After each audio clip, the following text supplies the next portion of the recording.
Dear students, liquid chapter series की दूसरी video है जिसमें आज हम बात करेंगे सरफेस टेंशन की। सरफेस टेंशन क्या होती है, किन फैक्टर्स पर इसका इंहिसार होता है, इसको मेजर कैसे किया जाता है।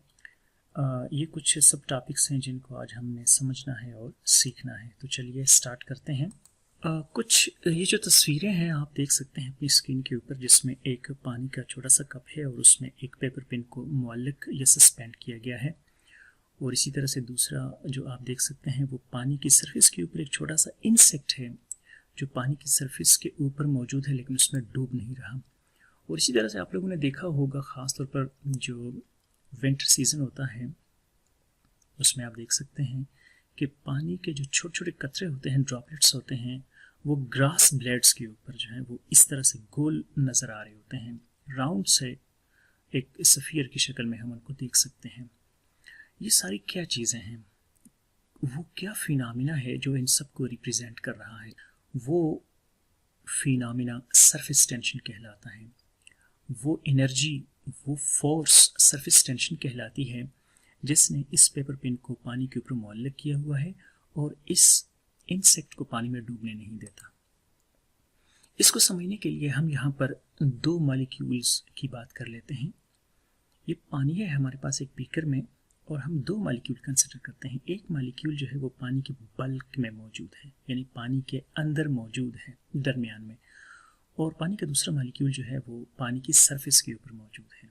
हम ये जानना चाहते हैं कि इन मॉलिक्यूल्स के ऊपर फोर्सेस कितनी एक्ट कर रही है। अगर आप इस मॉलिक्यूल को जो पानी के सेंटर में मौजूद है इसको देखें तो जाहिर है इसके तमाम अतराफ, यानी तमाम जो 6 अतराफ इसके बनते हैं, उस साइड पे भी मॉलिक्यूल्स होंगे और वो इसके ऊपर एक फोर्स लगा रहे। तो वो सारे मॉलिक्यूल जो हैं इस मॉलिक्यूल के ऊपर अगर फोर्स लगाएंगे तो इसके ऊपर जो नेट फोर्स है वो ज़ीरो हो जाएगी।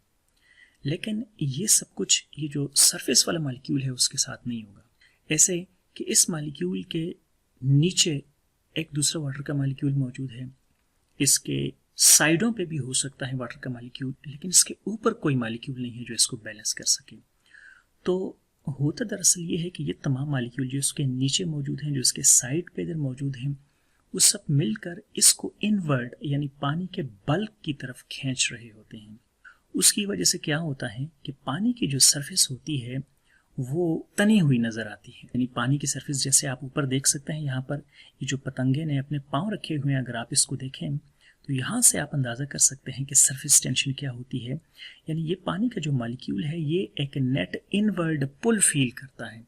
तो इस वजह से अब ये सरफेस टेंशन क्या होती है, चूंकि इस मॉलिक्यूल के ऊपर इनवर्ड पुल लग रही होती है, उस पुल को अगर आप काउंटर बैलेंस कर लें, वो जो फोर्स अंदर की तरफ लग रही होती है उसको काउंटर बैलेंस कर लें, तो वो जो हटाने में जो ताकत आपकी सर्फ होगी उसी को हम सरफेस टेंशन कहते हैं। इसकी दूसरी डिफिनीशन, इसकी प्रॉपर डिफिनीशन हम अगली स्लाइड्स में देखेंगे, आगे आने वाली स्लाइड्स में, लेकिन यहाँ पर हमने पहले कॉन्सेप्ट बिल्ड करना है। Property of a liquid surface to remain in a minimum surface area. अब क्या होता है, चूंकि ये सरफेस तनी हुई होती है, टेंस होती है, तो पानी क्या करता है, वो चाहता है कि मिनिमम सरफेस एरिया हो जाए ताकि सरफेस के ऊपर कम से कम मॉलिक्यूल हों। ये एक और चीज़ है जो आप लोगों ने देखी होगी कि पानी की सरफेस के ऊपर जो है अगर हम एक सुई नीडल जो है उसको भी रखें तो वो मुअल्लक हो जाती है, लेकिन ये बड़ी एहतियात के साथ ऐसा करना पड़ता है। लेकिन हम ये सब कुछ पानी के साथ तो कर सकते हैं, लेकिन बेंजीन अगर हो तो उसके साथ नहीं कर सकते। क्यों बेंजीन के साथ क्यों नहीं कर सकते? उसकी वजह यह है कि बेंजीन जो है उसकी सरफेस टेंशन कम होती है, पानी की सरफेस टेंशन ज़्यादा होती है। यानी पानी की जो सरफेस टेंशन है वो बेंजीन से बहुत ज़्यादा होती है। बेंजीन की तकरीबन 40% लेस होती है पानी से। तो इस वजह से हम बेंजीन के ऊपर नीडल को फ्लोट नहीं कर सकते। अच्छा, सरफेस टेंशन के हवाले से एक और बहुत अहम बात कि जैसे हम पिछली स्लाइड में देख चुके हैं कि जब हम पानी को देखते हैं या ऊपर उसको स्प्लैश करते हैं तो वो राउंड शेप जो है वो अडॉप्ट करता है। उसकी वजह क्या होती है, उसकी वजह को समझने के लिए मैंने यहाँ पर कुछ 3D शेप्स दी हैं, इनको देख लेते हैं। ये हमारे पास आप देख सकते हैं सफ़ियर है, इसी तरह से सिलेंडर है, यहाँ पर आप इसको देख सकते हैं। तो अगर आप इन चारों ऑब्जेक्ट्स को देखें, लेट्स से इन सब का वॉल्यूम एक जितना है, तो सरफेस एरिया इनमें से सबसे कम किसका होगा? सबसे कम सरफेस एरिया हमेशा सफियर का होता है। इसी वजह से जो ड्रॉपलेट होता है वाटर का वो सफियर की शेप इख्तियार करता है, क्योंकि ऐसा करने से उसकी सरफेस एनर्जी बहुत कम हो जाती है। सरफेस एरिया जितना ज़्यादा होगा सरफेस एनर्जी उतनी ज़्यादा होगी, तब भी पानी जो है वो राउंड शेप यानी सफियर की शक्ल तैयार करता है, ताकि उसकी सरफेस के ऊपर मॉलिक्यूल्स कम हो और पोटेंशियल एनर्जी कम हो जाए। इस बात को हम एक और तरह से समझने की भी कोशिश करते हैं। इसके लिए सबसे पहले आप कंसिडर करें, आपके पास इस तरह का एक रिंग है और इस रिंग को आप साबुन का जो पानी है उसके अंदर डबो दें, ठीक है? तो यहाँ पर एक फिल्म बन जाएगी, सोप की एक फिल्म बन जाएगी। अब आप ये करें कि इस फिल्म के ऊपर जो है एक धागा इस तरह से फेंक दें, शेप में दिखाया हुआ है। अब आप अगर धागे को देखें तो धागा जो है वो कोई ऑर्गेनाइज्ड या रेगुलर तरीके से यहाँ पर नहीं पड़ा हुआ। आप देख सकते हैं ये जो सरफेस है, एक सरफेस का कुछ पार्ट जो है इस धागे के बाहर है और कुछ पार्ट धागे के अंदर है, और धागा जो है वो इरेगुलरली इसके ऊपर जो है वो पड़ा हुआ है। हम यहाँ पर एक काम करते हैं, अगर हम सुई ले लें और सुई के साथ हम ये जो धागे का अंदर वाला पार्ट है इसको प्रिक कर दें, यानी इसमें वो सुई चुभो दें, तो क्या होगा? ऐसा करने से अंदर की जो सरफेस है वो ख़त्म हो जाएगी और ये बिल्कुल इस तरह से राउंड शेप इख्तियार कर लेगा। अब ऐसा क्यों हुआ? ऐसा दरअसल इस वजह से हुआ, जिस वक्त धागा यहाँ पर पड़ा हुआ था तो जो बाहर फोर्स थी और जो अंदर फोर्स थी वो बराबर थी, लेकिन जैसे ही आपने अंदर से इसको प्रिक किया तो बाहर जो फोर्स मौजूद थी, बाहर जो सरफेस टेंशन थी, उसने क्या कर दिया, यानी उसने इस धागे को अपनी तरफ खींच लिया। तो ऐसा खींचने की वजह से इसने एक सर्कुलर शेप जो है इख्तियार कर ली। क्यों? इसलिए कि अब अंदर फोर्स नहीं रही इसको बैलेंस करने के लिए, तो इसने यूं जो है एक सर्कुलर शेप एडॉप्ट कर ली। अब हम आते हैं प्रॉपर डिफिनीशन की तरफ कि सरफेस टेंशन क्या होती है। यहाँ आप डिफिनीशन देख सकते हैं, लेकिन इसको समझने से पहले हमें कुछ और चीज़ें अपने जहन में रखनी होंगी, उसके बगैर हमें ये समझ नहीं आएगी। यहाँ पर लिखा हुआ है, it is the force in newtons acting along the surface of a liquid at a right angle to any line 1 metre in length. इसको समझने के लिए हम दोबारा यहाँ बीकर ले लेते हैं। इस बीकर के ऊपर आप कंसिडर करें ये एक इमेजिनरी लाइन है। ये जो इमेजिनरी लाइन है, जैसे यहाँ पर कहा है any line 1 metre in length, ये एक इमेजिनरी लाइन है। इस लाइन के दोनों अतराफ जो पानी के मॉलिक्यूल्स हैं वो इस लाइन को खींच रहे हैं, ठीक है? अब इस सरफेस को हम यहाँ पर एक क्रॉस सेक्शन की शक्ल में यहाँ ले आते हैं और यहाँ इसको समझने की कोशिश करते हैं। आप देख सकते हैं ये जो इमेजिनरी लाइन है इसके इस साइड पे भी फोर्स लग रही है और इसके लेफ्ट साइड पे भी फोर्स लग रही है। अब इस इमेजिनरी लाइन के ऊपर जो फोर्स लग रही है वो फोर्स सरफेस टेंशन कहलाती है। तो अब आप डिफिनीशन को समझें। It is the force in newtons acting along the surface of a liquid at a right angle to any line. अब ये जो एंगल है इसके राइट एंगल पे ये फोर्स एक्ट कर रही है 1 मीटर इन लेंथ, ठीक है? इसको सरफेस टेंशन कहा जाता है, या इसको यूं कह सकते हैं फोर्स पर यूनिट लेंथ, यानी जो फोर्स लग रही है पर यूनिट लेंथ, इसको सरफेस टेंशन कहा जाता है। इसकी यूनिट क्या होगी? फोर्स की यूनिट न्यूटन होती है और लेंथ की यूनिट मीटर होती है, तो न्यूटन पर मीटर। लेकिन इसकी एक और यूनिट भी होती है, वो आने वाली हम स्लाइड्स में देखेंगे। वैल्यूज दी हैं सरफेस टेंशन की। वाटर की जो सरफेस टेंशन है वो होती है 0.075 न्यूटन पर मीटर, और सोप जो है, जब आप पानी में सोप मिक्स कर लेते हैं तो उसकी सरफेस टेंशन कम हो जाती है, 0.033 न्यूटन हो जाती है। और इसी तरह से जो मरकरी है, पारा जिसे हम कहते हैं, उसकी सरफेस टेंशन काफ़ी ज़्यादा होती है, 0.480 न्यूटन पर मीटर के बराबर होती है। अब हम सरफेस टेंशन को सरफेस एनर्जी की टर्म्स में समझने की कोशिश करते हैं। तो इसके लिए हमारे पास यहाँ पर आप देख सकते हैं एक यू शेप मटेरियल है हमारे पास, और यहाँ पर ये आप देख सकते हैं जिसके ऊपर आप ये कर्सर में लेके जा रहा हूँ, ये एक आयरन बार है जो यहाँ पर लिखी हुई है। ये टोटल जो आपको यू शेप ऑब्जेक्ट नज़र आ रहा है, इसके ऊपर यहाँ पर एक आयरन की यहाँ पर बार रखी हुई है, और इसको हमने सोप सोल्यूशन में डिप किया। जैसे ही आपने इसको सोप सोल्यूशन में डिप किया तो यहाँ इस एरिया में एक फिल्म बन जाएगी, ठीक है? अब ये जो फिल्म यहाँ पर बन चुकी है, हम क्या करते हैं, ये जो आयरन बार है एल, इसको हम आहिस्ता आहिस्ता आगे की तरफ ऐसे खींचते हैं, हम इसको आगे की तरफ लेके जाते हैं। लेट्स से ये वाला फासला जो आयरन बार का ओरिजिनल फासला है यहाँ तक, ये x है, और अगर हम इसको यहाँ से खींच के थोड़ा और आगे ले जाएं तो ये डेल्टा एक्स डिस्टेंस तक हम इसको लेके चले जाते हैं। अब जिस वक्त हम इसको यहाँ से खींच के आगे यहाँ तक ले जाएंगे डेल्टा एक्स फासले तक, तो इसके लिए हमें क्या करना पड़ेगा, इसके लिए हमें फोर्स लगानी पड़ेगी। अब यहाँ पर सरफेस टेंशन क्या कर रही है, ये जो सॉफ्ट फिल्म है, जाहिर है सॉफ्ट फिल्म जो है सरफेस टेंशन है उसके अंदर, तो वो इसको लेफ्ट साइड की तरफ धकेलना चाहती है। जब हम उसको जो है जोर लगाकर खींच के राइट साइड पे लेके जा रहे हैं तो हमें कुछ फोर्स लगानी पड़ेगी, हमें कुछ एनर्जी कंज्यूम करनी पड़ेगी। अब ये जो एनर्जी हम यहाँ पर लगा रहे हैं उसको हम समझने की कोशिश करते हैं, लेकिन उससे पहले definition. It is the work in joules required to produce unit increase in surface area, so it is expressed in joule per meter square। फिर समझें, यानी ये जूल्स में, इसको जाउल्स भी पढ़ सकते हैं, जूल्स भी, वर्क या एनर्जी रिक्वायर है unit increase in surface area. यानी आप इसको जब यहाँ से खींच के यहाँ पर ले आते हैं तो एक यूनिट जो सरफेस एरिया आप इंक्रीज करते हैं उसको सरफेस टेंशन कहते हैं, यानी सरफेस एनर्जी की टर्म्स में हम बात कर रहे हैं। So it is expressed in joule per metre square. इसको समझने के लिए हम कुछ थोड़ी फिजिक्स की चीज़ें हम यहाँ पर डिस्कस करेंगे। फिजिक्स में आप लोगों ने पढ़ा होगा work done by external agent is equal to U is equal to F into D. आज लोग डब्ल्यू भी लिख सकते हैं, लेकिन यहाँ हम इसको यू से रिप्रेजेंट कर रहे हैं। तो एफ इंटू डी, एफ से फोर्स और डी से डिस्टेंस, वर्क डन। अब इससे पिछली स्लाइड्स में हम देख चुके हैं कि F is equal to S into L. ये हमने पीछे कहाँ देखा था, ये मैं आपको समझा देता हूँ। यहाँ पर हमने देखा था, यानी अगर हम इस इक्वेशन में से f की वैल्यू निकालना चाहें तो s l के साथ मल्टीप्लाई हो जाएगा, तो f is equal to S into L, यानी ये भी फोर्स है। अब चूंकि f जो है s इंटू एल के बराबर होता है तो हम इसको ऊपर वाली इक्वेशन में रख सकते हैं।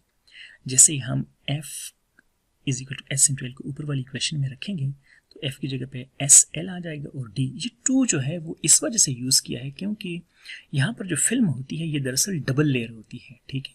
यानी ये जो बार यहाँ पर रखी हुई है ना, बार, इसके दोनों साइडों को लपेटा हुआ है इस फिल्म ने, तो इस वजह से चूंकि ये डबल लेयर होती है तो हमें s इंटू एल की जगह पे s इंटू एल के साथ 2 मल्टीप्लाई करना होगा डबल सरफेस के लिए, ठीक है।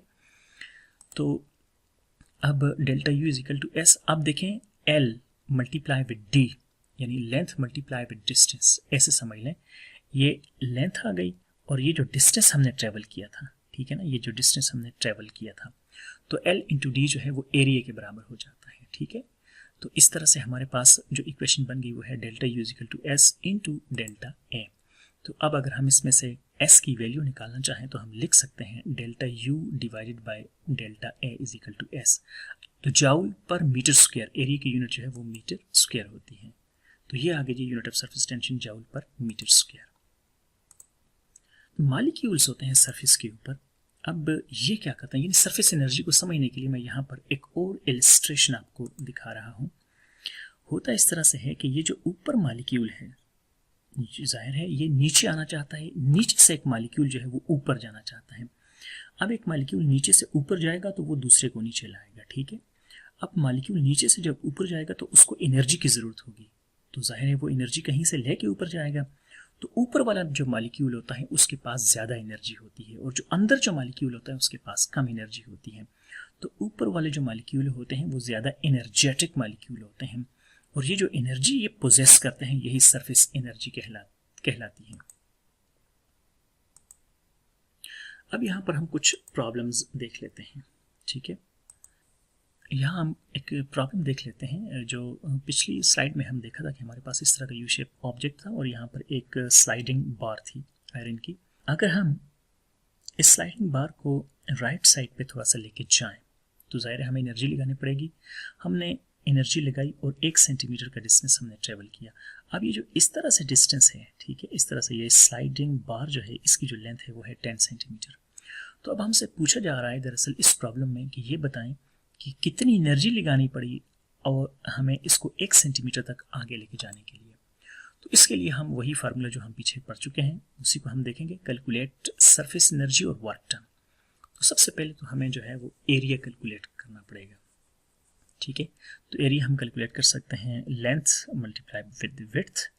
अब लेंथ जो है वो हम देख सकते हैं 10 सेंटीमीटर है और जो विड्थ जो हमने 1 मीटर ट्रेवल की वो 1 सेंटीमीटर है। तो इसको मीटर में कन्वर्ट करते हैं तो दोनों को 100 से अगर हम मल्टीप्लाई करेंगे तो ये मीटर में कन्वर्ट हो जाएगा।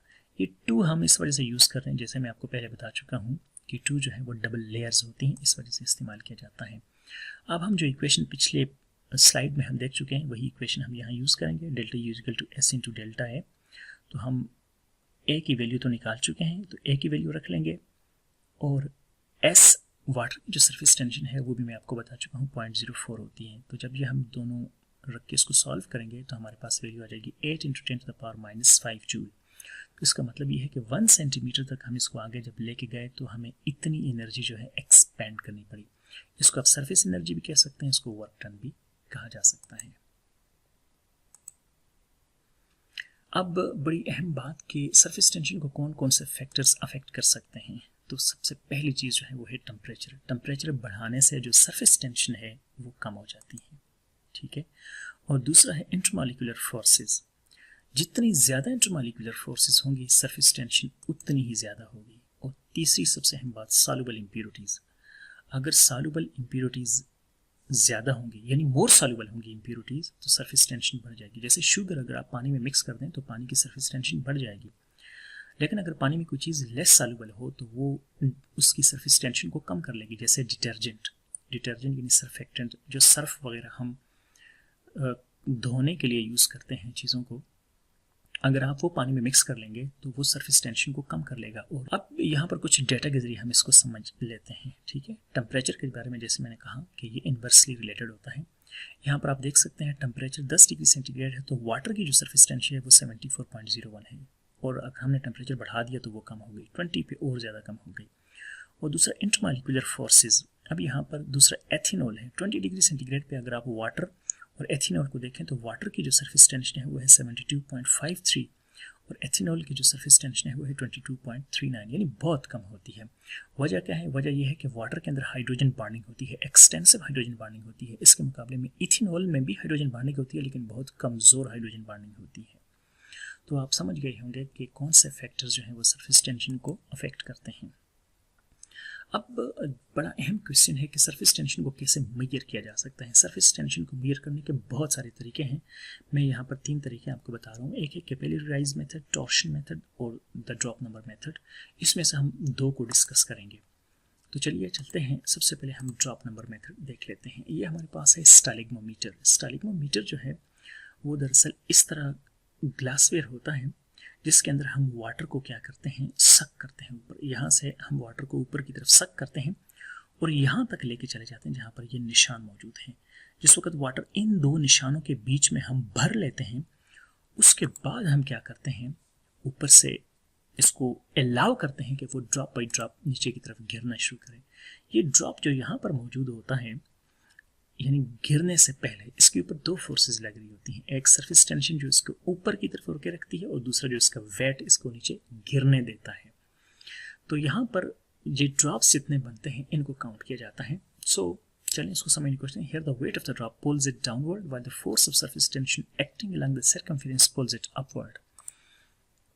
अच्छा, तो यहाँ पर जिस वक्त ये गिरने से पहले क्या होता है, जो वेट है वो और जो सरफेस टेंशन है वो बराबर हो जाती है, ठीक है। अब चूंकि ये वाला जो तरीका है ये दरअसल एक रिलेटिव मेथड है। इसमें हम 2 लिक्विड लेते हैं, एक वाटर आप ले लेते हैं, दूसरा टेस्ट लिक्विड लेते हैं। पहले वाटर को टेस्ट कर लें या लिक्विड को कर लें, बहरहाल जैसे भी करते हैं आप। लेट्स से पहले वाटर को आपने टेस्ट किया, फिर उसके बाद आप लिक्विड को करेंगे, तो उस लिक्विड के भी इसी तरह से ड्रॉप बनते हैं। तो गिरने से पहले यहाँ पर क्या होता है, जो वेट होता है वो सरफेस टेंशन के बराबर होता है। तो हम लिख सकते हैं mg = 2πr gamma 1। दरअसल 2πr जो है वो सर्कमफ्रेंस है और गेमा जो है वो सरफेस टेंशन है। तो ये सरफेस टेंशन जो है सर्कमफ्रेंस पर एक्ट कर रही है, इसी वजह से है कि इसको वेट को हमने इसके इक्वल लिखा है, ठीक है। इसी तरह से आप दूसरे लिक्विड के लिए लिख सकते हैं m2g = 2πr gamma 2। अब अगर आप इन दोनों इक्वेशन को डिवाइड कर दें, इक्वेशन 1 को इक्वेशन 2 पे डिवाइड करें, तो आपके पास क्या बन जाएगा, gamma 1 / gamma 2 = m1 / m2। अब हमारे लिए मास मेजर करना एक ड्रॉप का काफ़ी मुश्किल है। बेहतर होगा कि हम इसको नंबर में कन्वर्ट कर लें तो ज़्यादा आसान रहेगा हमारे लिए, ठीक है।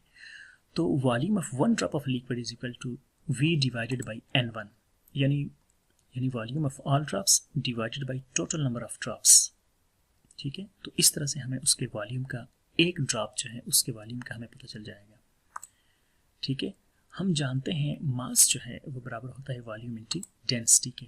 तो ये वाला हमारे पास आ गया वॉल्यूम, एक ड्रॉप का वॉल्यूम आ गया। तो एक ड्रॉप की डेंसिटी क्या होगी, डेंसिटी जाहिर है उसकी, फिर हम वॉल्यूम को जब डेंसिटी से मल्टीप्लाई करेंगे तो हमें मास मिल जाएगा, ठीक है। सो ये आ गया वॉल्यूम और ये आ गया डेंसिटी। तो V divided by N1 into D1, ये एक लिक्विड के लिए। इसी तरह से दूसरे लिक्विड के लिए हम इसको यूं लिख सकते हैं, उसमें हम 2 की सबस्क्रिप्ट यूज कर रहे हैं। ये हमारे पास दूसरी इक्वेशन आ गई। अब हम इक्वेशन 1 को इक्वेशन 2 के ऊपर डिवाइड करें, जैसे ऊपर मैंने बताया था, तो हमारे पास इक्वेशन इस शक्ल में आ जाएगी, γ1 divided by γ2 is equal to N2 into D1 divided by N1 into D2। अब इसमें लेट से हमारे पास γ1 जो है वो वाटर को रिप्रेजेंट कर रहा है, तो फिर D1 वाटर की डेंसिटी है और N1 वाटर के ड्रॉप्स हैं। इसी तरह से दूसरा जो लिक्विड है N2 उसके नंबर ऑफ ड्रॉप्स हैं, D2 उसकी डेंसिटी है और γ2 उसकी सरफेस टेंशन है। अब चूंकि ये रिलेटिव मेथड है, इसमें आपको वाटर की सरफेस टेंशन का तो पता ही है, तो अगर आपको वाटर की सरफेस टेंशन का पता हो, बाकी जो चीज़ें हैं वो आप यहाँ से मेजर कर सकते हैं, डेंसिटी उसकी हम मालूम कर सकते हैं, तो हम उस दूसरे लिक्विड की जो सरफेस टेंशन है उसको मालूम कर सकते हैं। यहाँ हम एक प्रॉब्लम देख लेते हैं। प्रॉब्लम ये है कि हमें 2 लिक्विड दिए गए हैं, उसमें से एक वाटर है, दूसरा कोई भी लिक्विड आप समझ लें। तो वाटर की डेंसिटी ये है, उस लिक्विड की ये है। नंबर ऑफ ड्रॉप्स दोनों के हमने स्टोइकोमीटर से मेजर किए, हमारे पास 25 और 55 आ गए। अब वाटर की जो सरफेस टेंशन है डाइंस पर सेंटीमीटर, वो है 72। हमसे पूछा जा रहा है कि उस लिक्विड की सरफेस टेंशन क्या होगी, ठीक है। तो आप ये सारा डेटा यहाँ पुट कर सकते हैं। तो हम जिस वक्त यहाँ डेटा सारा पुट करेंगे, उसके बाद इसको सॉल्व करेंगे, तो हमारे पास आ जाएगी 40.7 डाइंस पर सेंटीमीटर। आमतौर पर डाइन पर सेंटीमीटर छोटी यूनिट है, इसको भी इस्तेमाल किया जाता है। इससे पहले हम जाउल पर मीटर स्क्वायर देख चुके हैं या न्यूटन पर मीटर देख चुके हैं, लेकिन ये वाली यूनिट ज़्यादा इस्तेमाल होती है क्योंकि ये छोटी यूनिट है। कैपिलरी मेथड क्या है, यहाँ पर आप देख सकते हैं वाटर एक बहुत पतली छोटे से बोर वाली अगर कैपिलरी हो, उसको अगर हम वाटर बीकर के अंदर अगर हम डिप करें तो वाटर उसके अंदर राइज करेगा।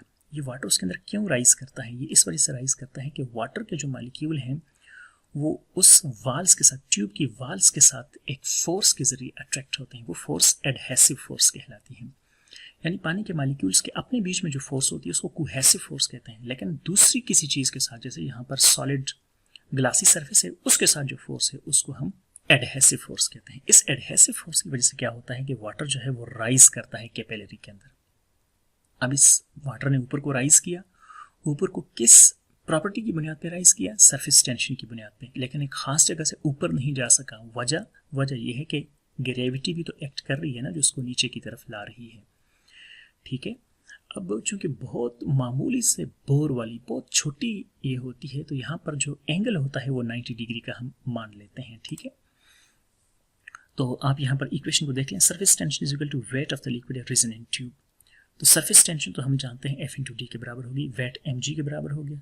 अब F into D, F force जो है वो आ गई गेमा कॉस थीटा, यानी फोर्स सरफेस टेंशन है तो गेमा कॉस थीटा यहाँ 90 का है। वैसे ये कोई भी एंगल हो सकता है, इसी वजह से कॉस थीटा यहाँ लिखा गया। कॉस 90 जो होता है वो 1 के बराबर होता है। और 2 पाई r जो है वो डिस्टेंस है, d यानी वो सर्कमफेरेंस जिस पे वो एक्ट कर रहा है। और यहाँ पर आपके पास mg वेट आ गया। तो वेट को हम कैसे मेजर करेंगे, मास जो है उसको तो हम जानते हैं, हम उसको लिख सकते हैं dv। अब मास जो है उसको हम dv से रिप्रेजेंट कर सकते हैं, यानी mass is equal to density into volume, g अपनी जगह पे आ जाएगा। अब ये जो सिलेंडर का वॉल्यूम होता है उसको रिप्रेजेंट किया जाता है पाई आर स्क्वायर एच से। सिलेंडर, ये जो ट्यूब है ना, ये सिलेंड्रिकल होती है, तो इसका जो वॉल्यूम होगा वो पाई आर स्क्वायर एच होगा, ठीक है। तो अब इस वॉल्यूम की जगह पे हम लिख सकते हैं पाई आर स्क्वायर एच, डी अपनी जगह पे आ गया, जी भी अपनी जगह पे आ गया। अब यहाँ कॉस थीटा जो है, जैसे मैं आपको बता चुका हूँ, कॉस 90 है तो वो 1 के बराबर हो जाएगा। तो हम इक्वेशन में से गेमा की वैल्यू निकालें तो R H D G divided by 2, तो ये आ गया कैपिलरी राइज मेथड, जिसमें आर जो है वो रेडियस है इस ट्यूब का, एच हाइट है, डी डेंसिटी है, जी ग्रेविटेशनल एक्सेलरेशन और 2 कांस्टेंट आ गया। अगर हमें ये सारी चीज़ें मालूम हो तो हम किसी भी चीज़ की जो सरफेस टेंशन है उसको कैलकुलेट कर सकते हैं।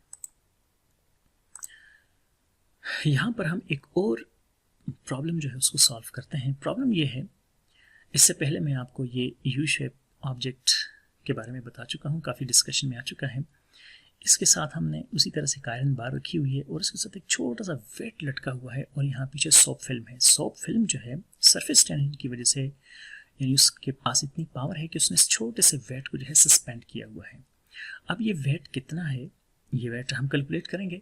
Surface tension of soft film, ये मैं पहले बता चुका, 0.03 होती है न्यूटन पर मीटर। लेंथ जो है, यहाँ पर जो लेंथ है इसकी, यह है 10 centimetre. Find the value of W such that the sliding wire remain in equilibrium. ठीक है, W यानी इस वेट को हमने कैलकुलेट करना है। F = mg के बराबर होता है, लेकिन हम जानते हैं सरफेस टेंशन जो है वो 2s × L के बराबर होती है, ये हम पहले देख चुके हैं। ठीक है, और हम इसको रीअरेंज करें तो मास जो है वो 2SL/g आ जाएगा। अब यहाँ पर 2 की वैल्यू 2 आ गई और S सरफेस टेंशन 0.03। अब ये 10 जो है वो लेंथ है, जाहिर है, तो 10 चूँकि सेंटीमीटर में है तो इसको हम मीटर में कन्वर्ट करेंगे, 100 से डिवाइड करेंगे, और G 9.8। जब हम इसको सॉल्व करते हैं तो हमारे पास आ जाता है 6 × 10⁻⁻4 ग्राम। इससे हमें पता चलता है कि इतना वेट है इसका, जो ये वेट यहाँ से सस्पेंडेड है। बहुत शुक्रिया वीडियो देखने के लिए। आपने इसको सब्सक्राइब भी करना है और दोस्तों से शेयर भी करना है।